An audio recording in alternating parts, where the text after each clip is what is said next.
सनातन धर्म की कहानियों में ना कुछ ऐसे किरदार हैं जिन्हें अमरता मिली है। मतलब वो जो हमेशा जिंदा रहते हैं। इन्हें हम चिरंजीवी कहते हैं। पर क्या हम जानते हैं कि असल में कितने हैं? देखिए, ज्यादातर लोग तो यही कहेंगे कि 7 चिरंजीवी हैं, है ना? ये बात तो बहुत सुनी सुनाई है और कई श्लोकों में भी इन 7 नामों का जिक्र आता है। लेकिन एक मिनट, क्या ये सच में पूरी कहानी है? क्योंकि अगर हम शास्त्रों को थोड़ा और ध्यान से पढ़े ना, तो एक बिल्कुल ही अलग तस्वीर सामने आती है। जी हाँ, 7 नहीं बल्कि 17।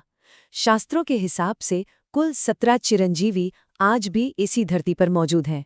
तो चलिए, आज इसी रहस्य से पर्दा उठाते हैं। तो आज हम क्या-क्या जानने वाले हैं? सबसे पहले तो उन 7 जाने पहचाने चिरंजीवियों की बात करेंगे।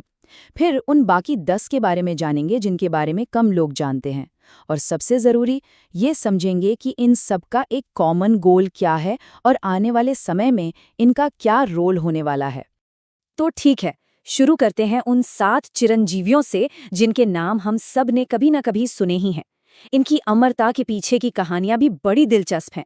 कुछ को वरदान मिला तो किसी को श्राप। तो इस लिस्ट में सबसे पहले हैं भगवान परशुराम। इन्हें शिव जी से अमरता का वरदान मिला था उनकी कठोर तपस्या के बाद। फिर आते हैं हनुमान जी, जिन्हें माता सीता ने आशीर्वाद दिया था कि जब तक दुनिया में राम नाम रहेगा वो भी रहेंगे। तीसरे हैं राजा बलि, जो इतने बड़े दानी थे कि खुद भगवान विष्णु ने उन्हें अमर कर दिया।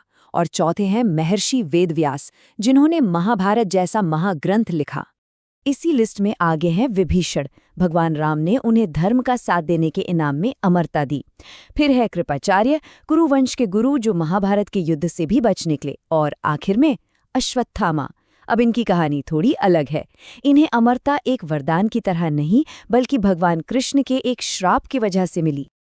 और यहीं पर अमरता के दो बिल्कुल अलग अलग रूप हमें देखने को मिलते हैं। सोचिए, एक तरफ है परशुराम, जिनकी अमरता उनकी भक्ति का फल है और वो एक बड़े मकसद के लिए इंतजार कर रहे हैं। और दूसरी तरफ है अश्वत्थामा, जिनके लिए अमरता एक सजा है, एक ऐसा श्राप जो उन्हें अपने जख्मों के साथ हमेशा भटकते रहने पर मजबूर करता है। तो ये तो हो गए वो 7 नाम जो हम सब जानते हैं। पर अब बात करते हैं उन बाकी 10 अमर हस्तियों की। इनका जिक्र ज्यादा नहीं होता, लेकिन इनकी कहानी भी उतनी ही जरूरी है। तो इन 10 में से पहले 3 को जानते हैं। एक है जाम्बवंत, वो दिव्य भालू राजा जो रामायण में भी थे और महाभारत के समय में भी। फिर है मार्कंडेय ऋषि। कहते हैं इन्होंने महामृत्युंजय मंत्र रचकर खुद मृत्यु को ही जीत लिया था। और तीसरे हैं देवापी। ये एक राजकुमार थे जो सब कुछ छोड़कर तपस्वी बन गए और अपनी तपस्या के बल पर अमर हो गए। ठीक है, तो 3 ये हो गए। 10 में से बचे 7। अब ये 7 कौन हैं? मजे की बात यह है कि ये 7 अलग अलग लोग नहीं हैं, बल्कि ये एक पूरा ग्रुप है। ये हैं सप्तऋषि, यानी 7 महान ऋषि। हर मनवंतर, मतलब हर कॉस्मिक साइकिल में 7 ऋषि होते हैं। और इनका काम क्या है? इनका काम है सनातन धर्म के ज्ञान को बचाकर रखना और उसे आगे की पीढ़ियों तक पहुंचाना। हमारे मौजूदा समय के जो सप्त ऋषि हैं, उनके नाम हैं महर्षि कश्यप, महर्षि अत्रि, महर्षि वशिष्ठ, महर्षि विश्वामित्र, महर्षि गौतम, महर्षि जमदग्नि और महर्षि भारद्वाज। तो इन 7 ऋषियों को मिलाकर हो जाती है 17 चिरंजीवियों की गिनती पूरी। तो अब हम इन 17 के 17 अमर हस्तियों के बारे में जान गए हैं। पर सवाल ये है कि ये सब यहाँ कर क्या रहे हैं? इनका मकसद क्या है? और जवाब जुड़ा है एक बहुत बड़ी भविष्यवाणी से, कल्कि अवतार की भविष्यवाणी। सोचने वाली बात है ना? कि आखिर क्यों ये 17 के 17 अमर आज भी पृथ्वी पर ही हैं? इन सबका एक साथ मिलकर एक कॉमन गोल क्या है? तो देखिए, शास्त्रों के मुताबिक ये सभी चिरंजीवी असल में इंतजार कर रहे हैं। किसका? भगवान विष्णु के आखिरी अवतार कल्कि का। भविष्यवाणी है कि जब कल्कि अवतार होगा तो परशुराम उनके गुरु बनेंगे, हनुमान जी उनके अंगरक्षक होंगे, वेद व्यास उन्हें रास्ता दिखाएंगे। यहाँ तक कि अश्वत्थामा और राजा बलि भी धर्म की तरफ से लड़ेंगे। यही वो एक मकसद है जो इन सब को जोड़ता है। ग्रंथों में भी यही लिखा है कि जब कली पुरुष के खिलाफ महायुद्ध होगा तो ये सारे चिरंजीवी कल्कि अवतार की मदद के लिए आगे आएंगे और इन्हीं की मदद से अंधकार का युग खत्म होगा। तो ये एक तरह से इन सभी 17 अमर हस्तियों का कलेक्टिव मिशन है। और इसी मिशन से जुड़ा है हमारा आखिरी सेक्शन कि इस युग परिवर्तन का मतलब क्या है। ये जो कलयुग से सतयुग की तरफ का सफर है, इसमें चिरंजीवियों का रोल सबसे बड़ा है। अगर हम हिंदू टाइम साइकिल को देखें तो हम द्वापर युग के बाद अभी कलयुग में जी रहे हैं, जिसे अंधकार का युग भी कहा जाता है।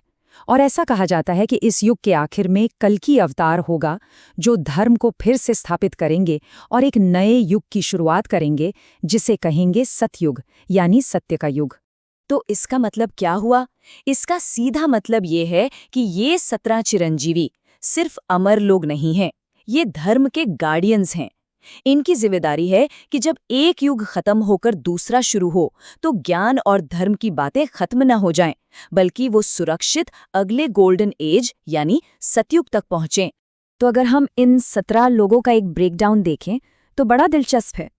इनमें से करीब 41% तो वो 7 फेमस नाम हैं, लगभग 18% वो हैं जिनके बारे में कम लोग जानते हैं, और बाकी के 41% सप्तऋषि हैं। और इन्हें अमरता मिली कैसे, ये भी देखने लायक है। ज्यादातर मतलब 17 में से 15 को तो ये दिव्य वरदान में मिली, सिर्फ एक को श्राप के रूप में, और एक ने इसे अपनी तपस्या और ज्ञान से कमाया। तो कुल मिलाकर बात यह है कि ये जो 17 चिरंजीवी हैं, ये सिर्फ इतिहास के पन्नों के किरदार नहीं हैं, ये एक बहुत बड़ी कॉस्मिक प्रोफेसी का हिस्सा हैं। ये वो की प्लेयर्स हैं जो सही समय का इंतजार कर रहे हैं ताकि एक नए युग को लाने में मदद कर सकें। तो आखिर में एक सवाल हमारे जहन में आता है कि ये जो कहानियां हैं, क्या ये सिर्फ गुजरे हुए कल की बातें हैं या फिर आने वाले कल का कोई इशारा?